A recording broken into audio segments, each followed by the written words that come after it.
kami angkat tinggi, tangan kami tinggi-tinggi di hadapan-Mu ya Tuhan, untuk menyanjung Raja kami yang naik ke surga bertata di dalam kerajaan yang ajaib dalam hidup kami. Kami sanjung Engkau ya Tuhan, kami muliakan nama-Mu Tuhan.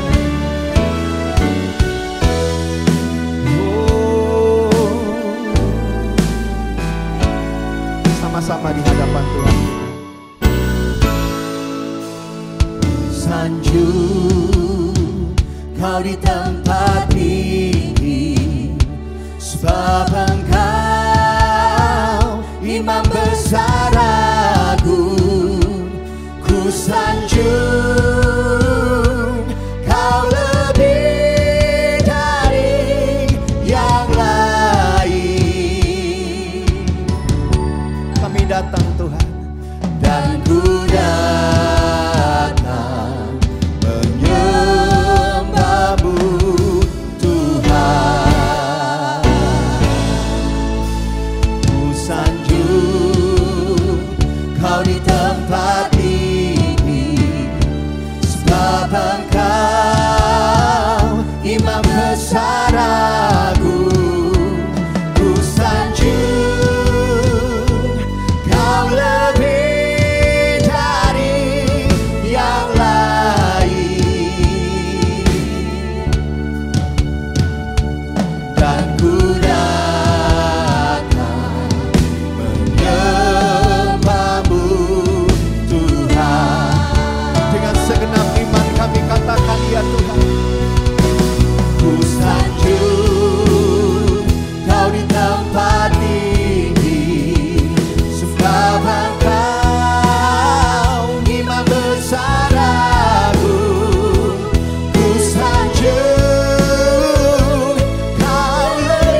layak kami sembah, kami tinggikan Tuhan.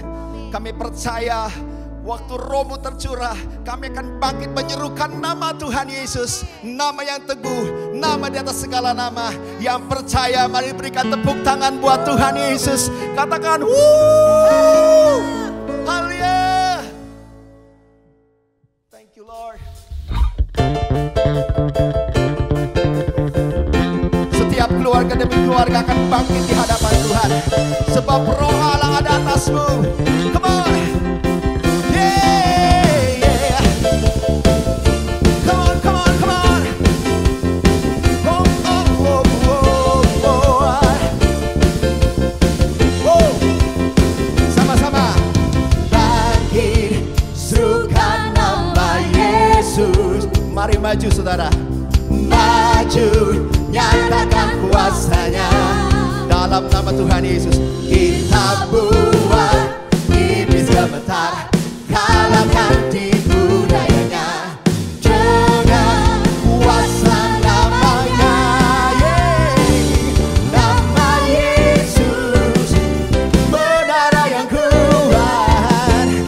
Nama Yesus kota benteng yang teguh. Nama Yesus kalahkan semua musuh. Nama Yesus di atas segalanya. Sama-sama sekali lagi dengan segenap hati, segenap iman kita di hadapan Tuhan. Yeay, come on, bangkit, bangkit, serukan nama Yesus. Amin. Maju, nyatakan kuasanya.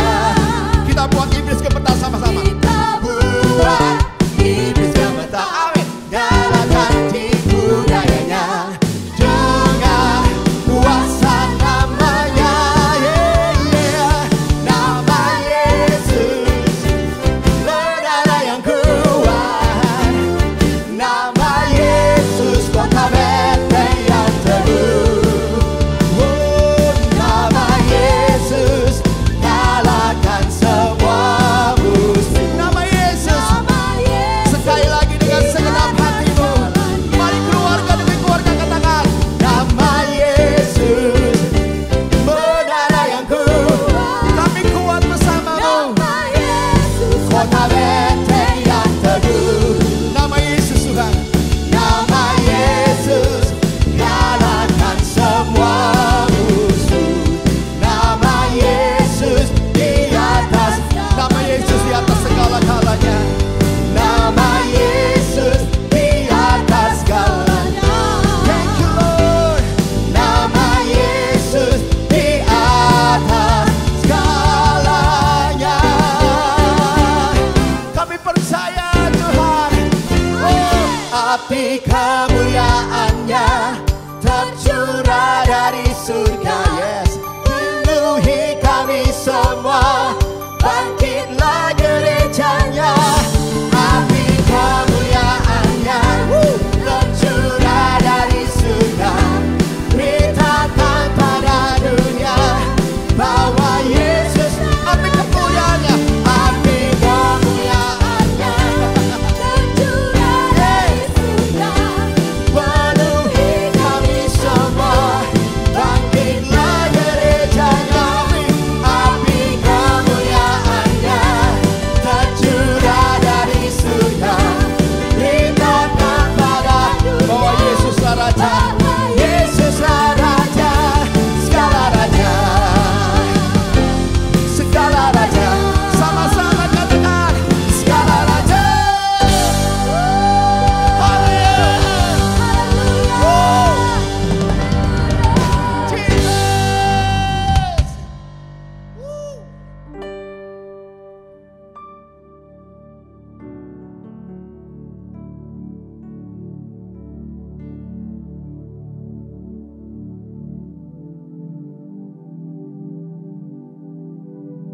Shalom semuanya. Alkitab berkata, Yesus mati karena dosa-dosa kita. Dia dikuburkan, tetapi pada hari yang ketiga Dia dibangkitkan. Setelah Tuhan Yesus bangkit, selama 40 hari Tuhan Yesus menampakkan diri kepada lebih dari 500 murid-muridnya untuk membuktikan bahwa dia hidup. Setelah memberikan pesan terakhir, maka dengan disaksikan murid-muridnya, Tuhan Yesus terangkat ke sorga.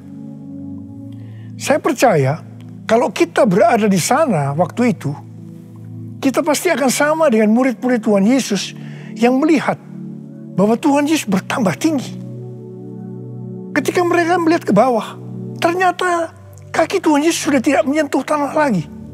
Perlahan tapi pasti, Tuhan Yesus terangkat ke sorga. Makin lama makin kecil, sampai ada awan yang menutupi dan hilang dari pandangan mata. Sementara mereka terheran-heran melihat ke langit, maka ada 2 orang yang berpakaian putih di dekat mereka yang berkata, "Hai orang-orang Galilea, mengapakah kamu berdiri melihat ke langit?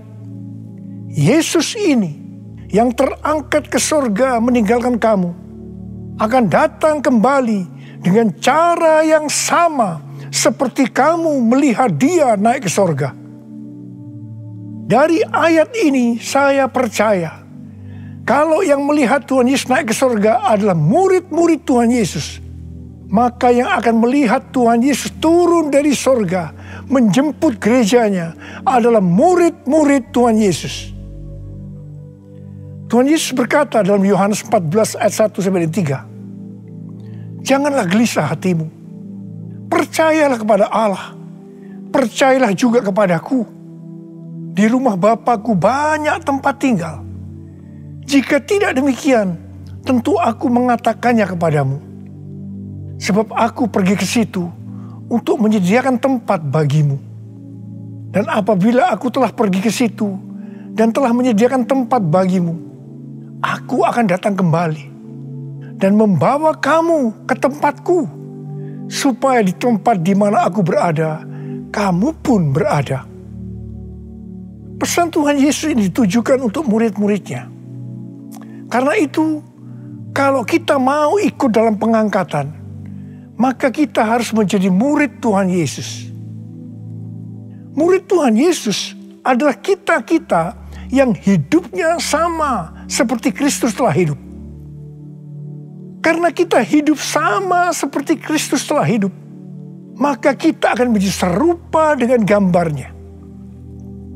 Roma 8 ayat 29 berkata, "Sebab mereka yang dipilihnya dari semula, mereka juga ditentukannya dari semula untuk menjadi serupa dengan gambaran anaknya, supaya ia, anaknya itu, menjadi yang sulung di antara banyak saudara." Jadi goal kita sebagai orang percaya adalah menjadi serupa dengan gambar Yesus. Memasuki tahun 2021, Tuhan memberikan tema bahwa tahun 2021 adalah tahun integritas. Kita harus menjadi orang yang berintegritas, yang artinya kita berbicara dan melakukan apa yang kita percayai sesuai dengan kebenaran firman Allah. Jadi, kita harus hidup dengan jujur dan tulus di hadapan Tuhan. Sebagai panutan untuk menjadi orang yang berintegritas adalah Tuhan Yesus sendiri. Sebab Tuhan Yesus adalah the man of integrity.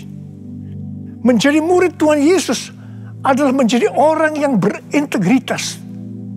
Tuhan Yesus sangat menekankan agar kita menjadi orang yang berintegritas, karena kedatangannya sudah sangat-sangat dekat.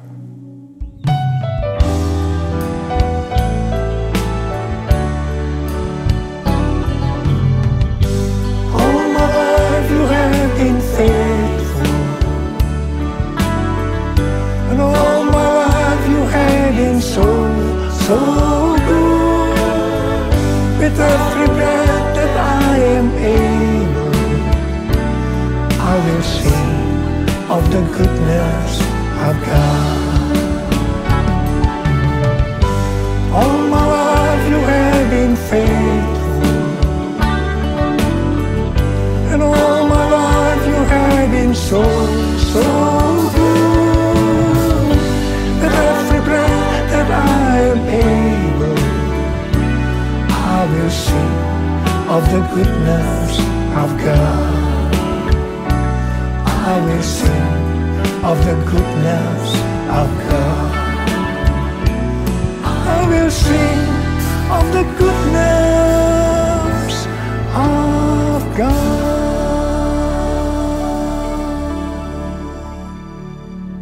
Ibrani 7 ayat 25 berkata, karena itu ia sanggup juga menyelamatkan dengan sempurna semua orang yang oleh Dia datang kepada Allah.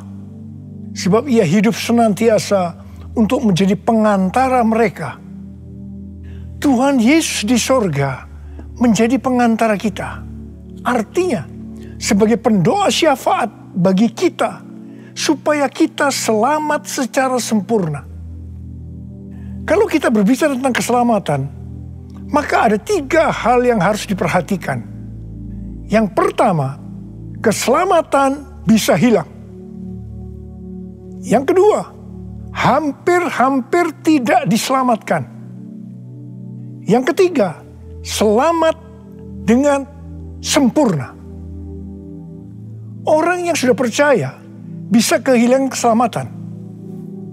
Matius 7 ayat 21 sampai dengan 23 berkata, bukan setiap orang yang berseru kepadaku, Tuhan, Tuhan, akan masuk ke dalam kerajaan sorga, melainkan dia yang melakukan kehendak Bapakku yang di sorga. Pada hari terakhir, banyak orang akan berseru kepadaku, Tuhan, Tuhan, bukankah kami bernubuat demi namamu, dan mengusir setan demi namamu, dan mengadakan banyak mujizat demi namamu juga? Pada waktu itulah aku akan berterus terang kepada mereka dan berkata, aku tidak pernah mengenal kamu. Enyahlah daripadaku, kamu sekalian pembuat kejahatan.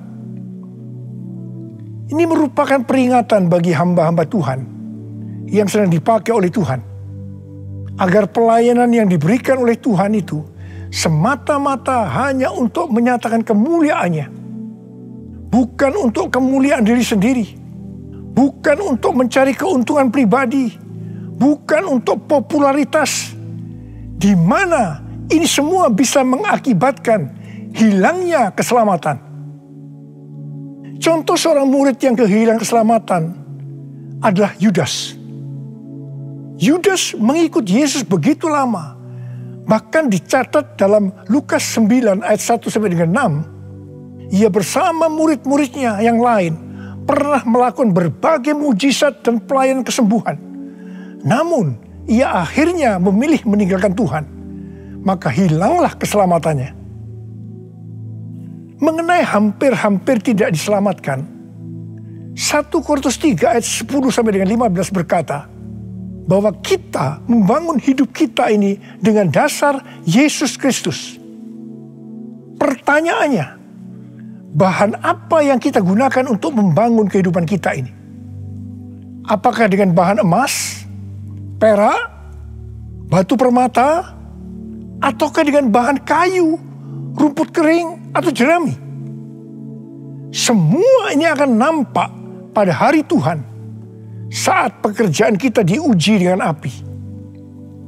Jika pekerjaan kita tahan uji, artinya tidak terbakar karena terbuat dari bahan emas, perak, dan batu permata, maka kita akan mendapat upah. Tetapi sebaliknya, kalau pekerjaannya itu terbakar karena bahan yang digunakan adalah kayu, rumput kering, atau jerami, maka akan menderita kerugian. Selamat sih selamat, tetapi seperti keluar dari dalam api. Artinya, hampir-hampir tidak diselamatkan. Hampir-hampir tidak diselamatkan dapat diartikan, yang pertama, kehilangan upah atau pahala. Yang kedua, kedudukan yang rendah di sorga. Yang ketiga, kehilangan kesempatan pelayanan dan kekuasaan di sorga. Dan yang keempat, kehilangan kemuliaan dan kehormatan di hadapan Allah. Mari, Saya akan mengajak saudara untuk memperhatikan dengan serius pekerjaan pelayanan kita. Terutama juga termasuk kualitas kehidupan. Jangan menjadi orang Kristen yang acuh tak acuh. Agar kita mendapatkan upah di sorga.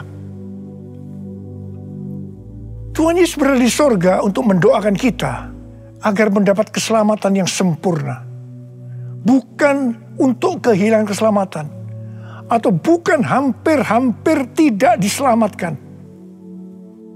Supaya doa Tuhan Yesus ini terjadi, maka sesuai dengan 2 Petrus 1 ayat 5-11 dikatakan bahwa kita harus berusaha dengan sungguh-sungguh. Dengan sungguh-sungguh berusaha menambahkan kepada iman kita kebajikan. Artinya berbuat baik. Kemudian tambahkan lagi pengetahuan. Kemudian tambahkan lagi penguasaan diri. Tambahkan lagi ketekunan. Tambahkan lagi kesalehan. Yang artinya hidup kudus. Tambahkan lagi kasih akan saudara-saudara seiman. Dan tambahkan lagi kasih akan semua orang. Kalau kita melakukan ini semua dengan sungguh-sungguh, maka kita akan lebih mengenal Tuhan Yesus Kristus. Dan kita tidak akan pernah tersandung. Dengan demikian, kita akan dikaruniakan hak penuh untuk memasuki kerajaan kekal, yaitu kerajaan Tuhan dan Juru Selamat kita, Yesus Kristus. Artinya, kita mendapatkan keselamatan yang sempurna. Haleluya! Oh, haleluya! Oh, haleluya! Haleluya! Haleluya! Oh, haleluya! Oh, haleluya! Haleluya! Haleluya! Pesan yang terakhir dari Tuhan Yesus untuk murid-muridnya terdapat dalam Kisah Para Rasul 1 ayat 8 yang berkata, "Tetapi kamu akan menerima kuasa kalau Roh Kudus turun ke atas kamu, dan kamu akan menjadi saksiku di Yerusalem dan di seluruh Yudea dan Samaria dan sampai ke ujung bumi." Setelah memberikan pesan yang terakhir itu, Tuhan Yesus naik ke sorga. Setelah itu apa yang dilakukan oleh murid-muridnya? Mereka pergi ke Yerusalem dan berkumpul di ruang atas atau kamar loteng. Mereka melakukan ini karena Tuhan Yesus yang menyuruh mereka agar tidak meninggalkan kota Yerusalem, karena mereka akan diperlengkapi dengan kekuasaan dari tempat tinggi. Tuhan Yesus berkata, "Sebab Yohanes membaptis dengan air, tetapi tidak lama lagi kamu akan dibaptis dengan Roh Kudus." Murid-murid yang berkumpul berjumlah sekitar 120 orang. Kisah Para Rasul 1 ayat 14 bagian A berkata, mereka semua bertekun dengan sehati dalam doa bersama-sama. Yang artinya mereka berdoa, memuji dan menyembah Tuhan dalam unity siang dan malam. Ini adalah prinsip restorasi Pondok Daud. Ini adalah prinsip menara doa. Pada hari raya Pentakosta, jadi 10 hari setelah mereka berkumpul itu, tiba-tiba turunlah dari langit suatu bunyi seperti tiupan angin keras yang memenuhi seluruh rumah di mana mereka duduk. Mungkin seperti ini.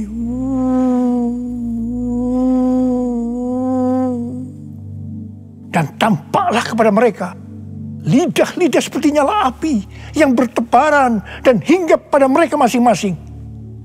Maka penuhlah mereka dengan Roh Kudus. Lalu mereka mulai berkata-kata dalam bahasa-bahasa lain, seperti yang diberikan oleh Roh itu kepada mereka untuk mengatakannya. Itu adalah bahasa Roh. Orang yang dibaptis dengan Roh Kudus atau dipenuhi Roh Kudus, tanda awalnya adalah berbahasa roh. Setelah itu murid-murid Tuhan Yesus dipakai secara luar biasa untuk melakukan amanat agung. Tanda dan mujizat menyertai pelayanan mereka. Peristiwa ini disebutkan sebagai Pentakosta yang pertama.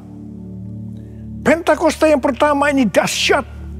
Sebab dalam kurun waktu 100 tahun, 70% dari dunia yang dikenal waktu itu, yaitu yang berada di bawah kekaisaran Romawi, menjadi Kristen. Pertanyaannya, apakah amanat agung sudah selesai? Jawabannya, belum. Karena itu pada tahun 1906, kembali Roh Kudus dicurahkan di Azusa Street yang disebutkan sebagai Pentakosta yang kedua. Ciri-ciri yang menonjol dalam Pentakosta yang kedua ini adalah penekanan dalam hal berbahasa roh dan pelayanan mujizat dan kesembuhan. Meskipun seluruh karunia roh juga dicurahkan dengan limpahnya. Pentakosta kedua ini dahsyat.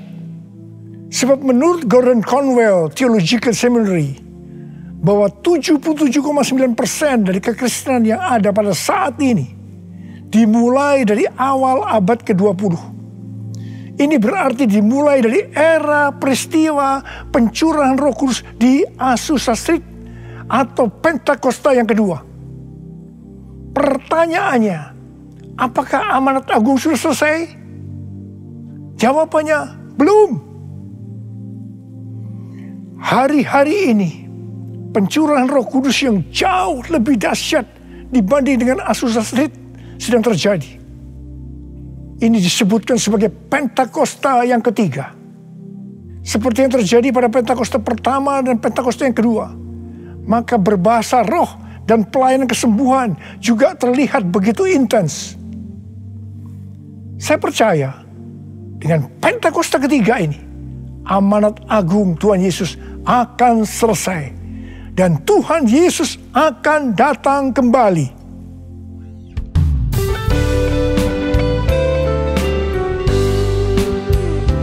Curahkanlah kuasa-Mu Tuhan, mujizat terjadi di tempat ini. Curahkanlah kuasa-Mu Tuhan, mujizat terjadi sekarang ini.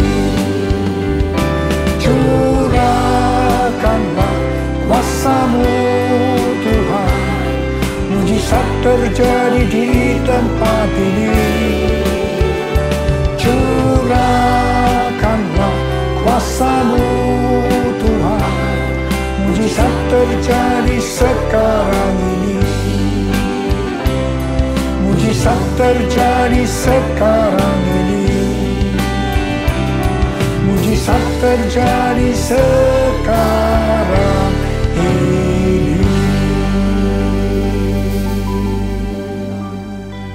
Rasul Paulus berkata dalam 1 Korintus 14 ayat 5 bagian A, "Aku suka supaya kamu semua berkata-kata dengan bahasa roh." Selain itu dalam 1 Korintus 14 ayat 18, Rasul Paulus juga berkata, "Aku mengucap syukur kepada Allah bahwa aku berkata-kata dalam bahasa roh lebih daripada kamu semua." Saya sangat mengaminkan apa yang dikatakan oleh Rasul Paulus ini. Dan saya juga berdoa agar apa yang dikatakan oleh Rasul Paulus ini juga terjadi pada kita. Yang percaya katakan amin. Apa yang terjadi kalau kita berbahasa roh? Yang pertama, kita akan lebih berani bersaksi tentang Yesus. Kita ingat Petrus, di mana sebelum dia dibaptis dengan Roh Kudus, dengan tanda awal berbahasa roh, dia pernah menyangkal Yesus sebanyak 3 kali sebelum ayam berkokok. Setelah berbahasa roh, dia berani bersaksi tentang Tuhan Yesus, tidak peduli disesah dan dipenjarakan. Yang kedua, kalau kita berbahasa roh, maka sesuai dengan 1 Korintus 14 ayat 4 dikatakan, siapa yang berkata-kata dalam bahasa roh, dia membangun dirinya sendiri. Yang artinya, kalau kita berbahasa roh, kita membangun iman kita. Yang ketiga, Kalau kita berbahasa roh, kita akan lebih merasakan hadiratnya. Dan lebih intim dengan dia. Karena ketika kita berbahasa roh, kita berkata-kata kepada Allah, bukan kepada manusia. Yang keempat, kalau kita berbahasa roh, kita akan bisa berdoa lebih lama lagi. Dan yang kelima, sesuai dengan 1 Korintus 14 ayat 14 dan 15 yang berkata, sebab jika aku berdoa dengan bahasa roh, maka rohkulah yang berdoa. Tetapi akal budiku tidak turut berdoa. Jadi apakah yang harus kubuat? Aku akan berdoa dengan rohku. Tetapi aku akan berdoa juga dengan akal budiku. Aku akan menyanyi dan memuji dengan rohku. Tetapi aku akan menyanyi dan memuji juga dengan akal budiku. Mari. Bagi yang mau melakukan kata bersama saya, amin. Datanglah sekarang, penuhi kami dengan kuasa-Mu.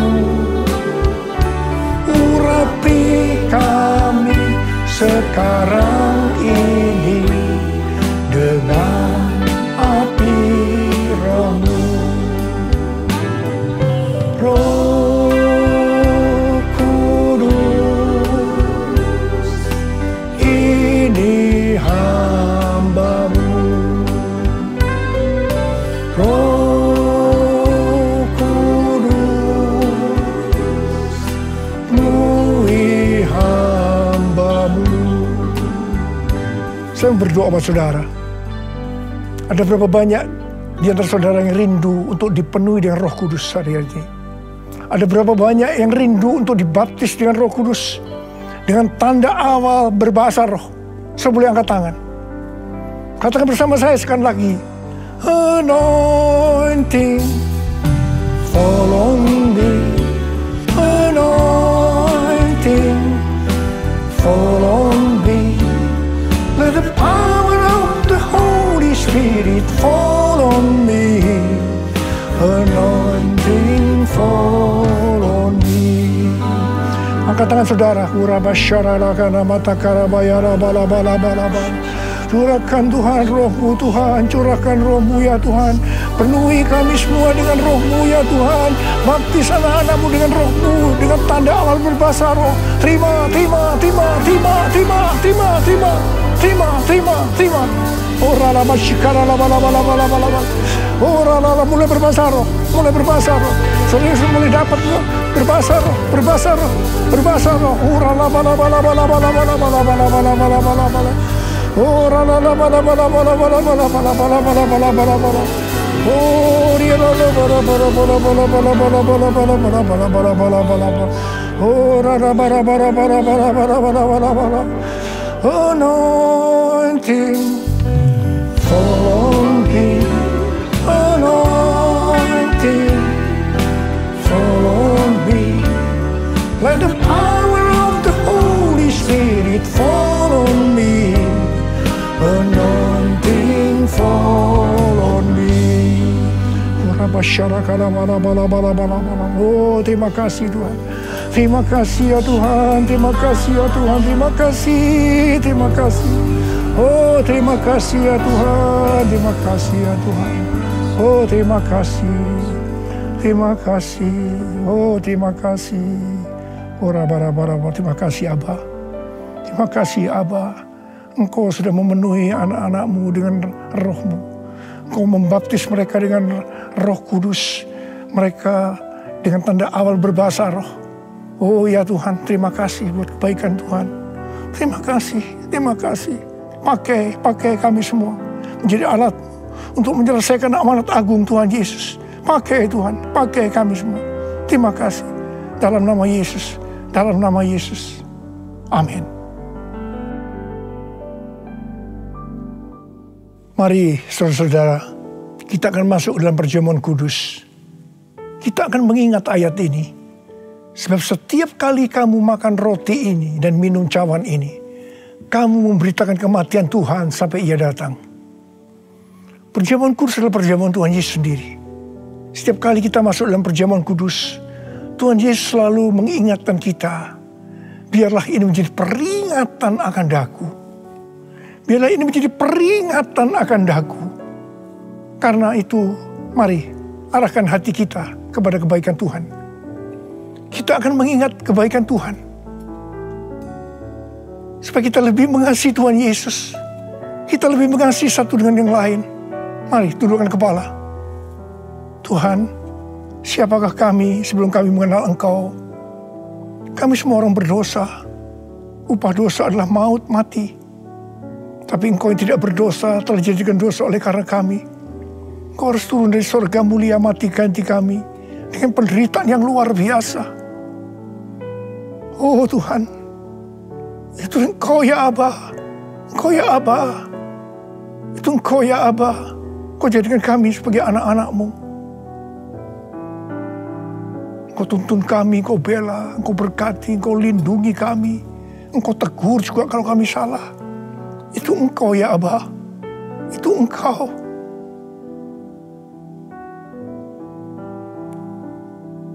Tuhan akan memberkati saudara dan saya melalui perjamuan kudus ini.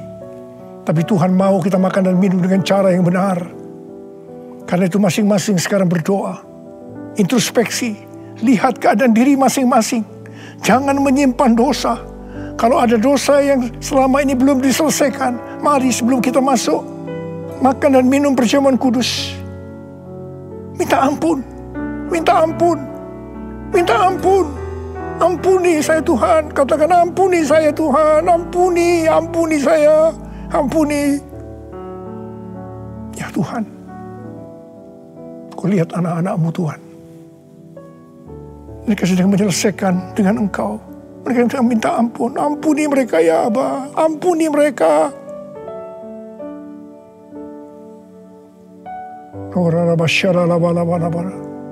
Mari sekarang kita masuk dalam perjamuan kudus dengan hati yang penuh ucapan syukur.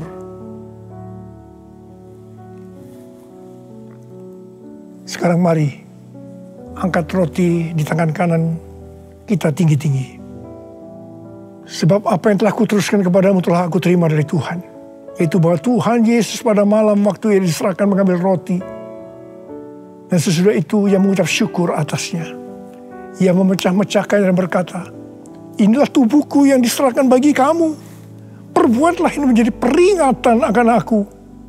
Selain dikasih Tuhan, bukankah roti yang kita pecah-pecahkan ini adalah persekutuan kita dengan tubuh Kristus?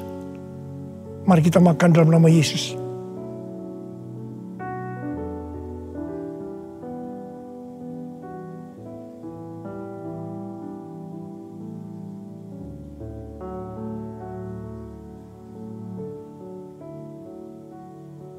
Sekarang angkat cawan di tangan kanan kita tinggi-tinggi.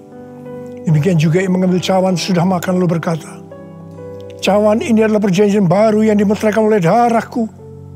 Perbuatlah ini setiap kali kamu meminumnya menjadi peringatan akan aku.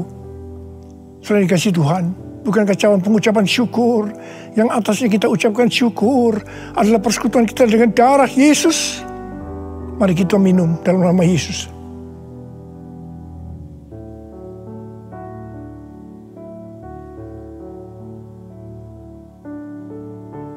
Karena mari angkat tangan kita di hadapan Tuhan. Ucapkan syukur.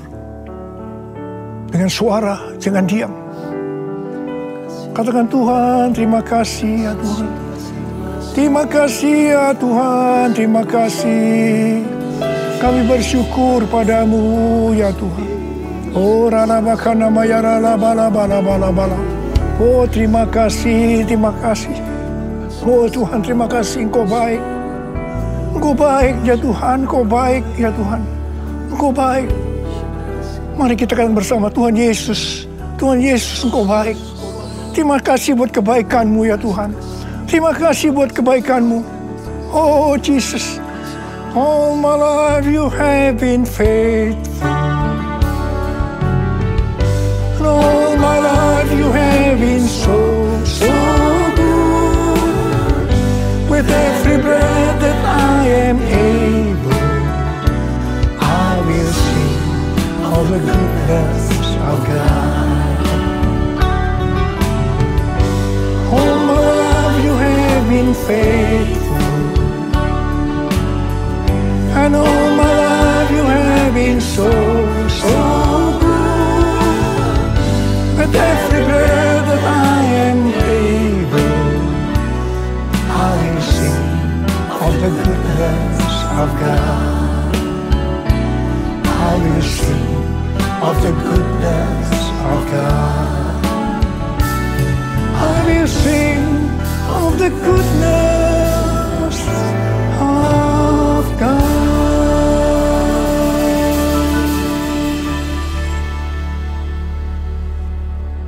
Sekarang terimalah berkat Tuhan. Kasih karunia berlimpah-limpah daripada Allah Bapa dalam Anak yang tunggal Yesus Kristus. Persekutuan yang manis dengan Roh Kudus menyertai saudara sekalian mulai hari ini. Sampai Tuhan Yesus datang kembali menjemput kita di awan-awan dan bahkan sampai selama-lamanya. Yang percaya bersama-sama katakan, Amin.